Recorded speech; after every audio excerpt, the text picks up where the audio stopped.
काय झालं मुळातच वेळ झालाय मुलीला बोलाव मग मी सरपंच आहे गावचा असं त्यांच्या कविता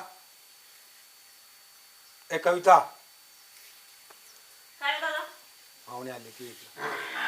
पाणी बिणी आणायला लावलं पाणी. पुरीला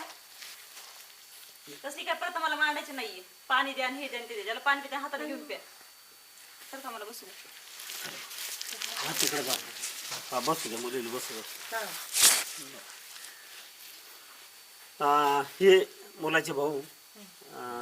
ते प्रश्न विचारतील ते भाऊजाई आहेत मुलाच्या मंडळी आहे माझी हा आणि त्यांचं नाव हरिभाऊ तर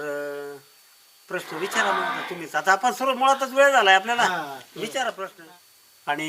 हे मुलाचे भाऊ हे भाऊजाई ते राहू द्या हा मला पहिलं मुलगा कोण आहे ते सांगा मला थोड्या संग लग्न करायचं तेव्हा ला ला ला ला ला माग मी